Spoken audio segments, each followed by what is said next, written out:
As we approach a new year, we often take note of our anniversaries. It was 109 years ago this coming Tuesday that historian John Hope Franklin was born in a small town in Oklahoma. And although he's best known for his work as a professor at Duke University, he also taught at St. Augustine College in Raleigh and North Carolina Central. And as you'll see in tonight's Buckley Report, his seminal work is still as influential today as its 10th edition is about to be published. There are few Americans whose middle name more exemplifies them than the scholar John Hope Franklin. Though he was born to a solidly middle-class family in Oklahoma, his father was an attorney who defended the survivors of the 1921 Tulsa race riots, John Hope had to navigate segregation to earn his degrees, first from the HBCU Fisk University in Nashville, then Harvard. The academic world took notice of Franklin with the publication of his iconic History from Slavery to Freedom in 1947, which is still so influential that Duke and North Carolina Central recently held a symposium on it. It's been hidden history. On the eve of the release of its 10th edition. I've written the 9th edition and the 10th edition. Harvard's Evelyn Brooks Higginbotham is the historian that Franklin chose to continue his work. I met John Hope Franklin at age 5. What should be the role of From Slavery to Freedom in American academia today? It should be everywhere. Because Franklin's influence was everywhere. When he was teaching at Howard University in the late 1940s and 50s, he was essential in developing the case that helped the NAACP win the landmark Brown versus Board of Education case. Thurgood Marshall called him and said, "John Hope, I know that you have a job in Washington, but your weekends are mine."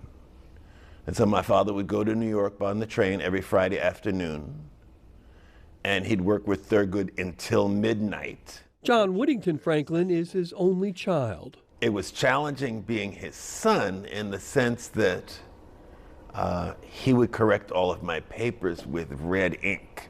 And so you try to proofread them yourself, and then I have to go up to the third floor of my father's office thinking I had written well. He said, "What are you trying to say here?" Professor Higginbotham did something of the same thing to From Slavery to Freedom when she wrote the new editions. And when he first read the first 15 chapters, I thought, oh my goodness, he's going to say, "What did you do to my book?" But what he said was, in addition to liking it, he said, "You've given the book new life." That's the hope for these symposiums, that it will help reintroduce young minds to classic scholarship. What do you think he'd make of all this today, this symposium? He would be pleased to see the impact that his work has had on generations of scholars.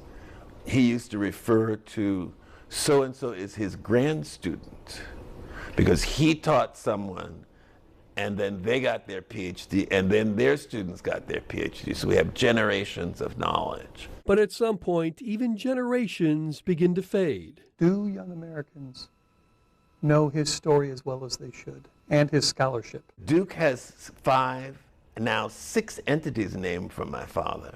But these young people don't know who he is. Give his books a read, and you'll know not just who John Hope Franklin is, but who you are as well. The symposium on John Hope Franklin's From Slavery to Freedom book are available online. We put a link to them in this story on our website at myfox8.com. Just look for the story in the Buckley Report archive under the Spotlight tab.